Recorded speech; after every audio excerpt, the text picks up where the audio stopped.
तो 2026 आ गया, नया साल है, तो कुछ ऐसा करें कि जो हमारा साल हो ये बहुत अच्छा गुजरे और आने वाला समय बेहतर हो। तो मैं कुछ 5 उपाय बताने जा रहा हूँ जिससे कि हम काम करके अपना व्यक्तित्व और अपनी लाइफ को बेहतर कर सकते हैं। तो क्या है, पहला काम तो ये है कि हमें ये जान लेना है कि ये जो शरीर है ना, एकमात्र जगह है जहाँ हम रहते हैं, इसलिए इसका विशेष ध्यान रखना है। यदि ये है तो सब कुछ है। तो सबसे पहले अपने शरीर को फिट और हेल्दी बनाना है और सेहतमंद बनाना है। उसके लिए बहुत ज़रूरी है कि हम खान पान पे विशेष ध्यान देवें, एक्सरसाइज पे विशेष ध्यान देवें। याद रखिए, शरीर को हेल्दी बनाए रखने का 2 ही 3 तरीके हैं। पहला तो ये है कि एक्सरसाइज करिए, दूसरा क्या है, खान पान पे ध्यान दीजिए, तीसरा क्या है, दवाओं पर प्रयोग करिए। तो हमें दवा पे नहीं जाना है, हमें एक्सरसाइज करके और खान पान में ऑयली फूड, तमाम फास्ट फूड वगैरह कम करके हम सेहत को फिट बनाना है।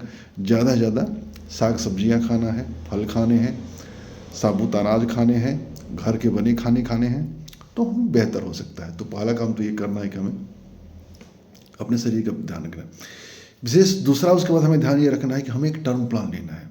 टर्म प्लान मतलब क्या, कि हमें कुछ हो जाए तो हमारे फैमिली को कुछ ऐसे असर का, यदि किसी व्यक्ति की कमी को कोई पूरा तो कर नहीं सकता है, लेकिन फिर भी इतनी एक इनकम मिल जाती है, परिवार अच्छे से गुजर बसर कर सकता है। तो जो भी कमाई करता है व्यक्ति, उसको उसका नैतिक दायित्व है कि उसका टर्म प्लान हो।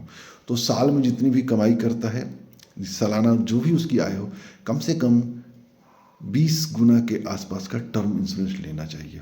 ये मत सोचिए कि वो कुछ पैसा बेकार चला जाता है, लीजिए, अवश्य लीजिए। तीसरा चीज़ जो आपको लेना है वो है एक बढ़िया हेल्थ इंश्योरेंस लेना है, ताकि आने वाले समय में कोई दिक्कत परेशानी हो तो हमसे निपट सके। क्योंकि अपने देश में 10 में से 3 से 4 फैमिली ऐसी होती है जो आगे चल करके हेल्थ इश्यूज के चलते या तो कर्ज में हो जाती है या आर्थिक रूप से बर्बाद हो जाती है। तो यदि इन सब चीज़ों से बचना है तो उसमें हमारा जो हेल्थ इंश्योरेंस होता है ना, एक बहुत बड़ी भूमिका निभाता है।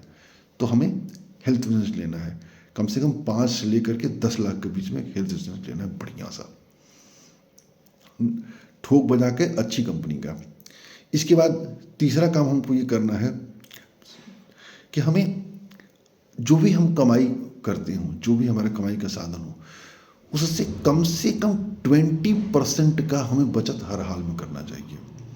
हर हाल में, यदि नहीं होता है तो जितना होता हो, 10% होता है, 5% होता है, 6% होता है, जितना पॉसिबल हो, एज वेल एज पॉसिबल, उतना हमें बचत करना चाहिए।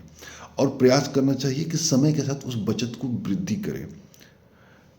समय के साथ नहीं बढ़ पा रहा है तो जो हमारी कमाई बढ़ती है तो उसमें से हमको बचत बढ़ानी चाहिए।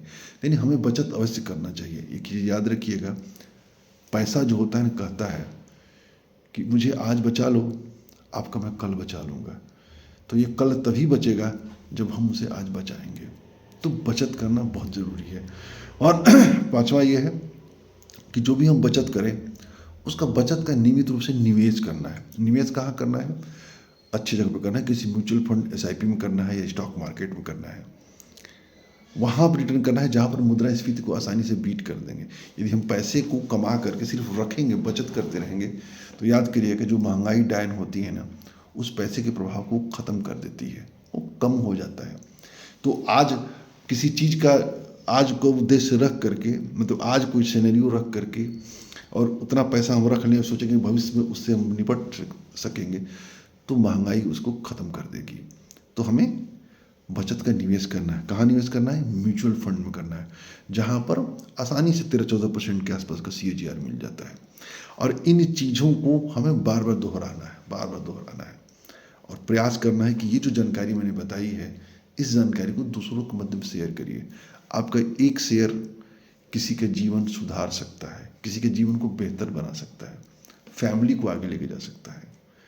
तो उम्मीद है आपको अच्छा लगा होगा। तो ऐसे वीडियो के लिए, ऐसे जानकारी के लिए आप हमें फॉलो करिए, और हमारे यदि चाहें तो हमारे पर्सनल नंबर पर हमें कॉन्टेक्ट कर सकते हैं, जिसका लिंक आपको मिला हुआ है। जय हिंद, जय भारत।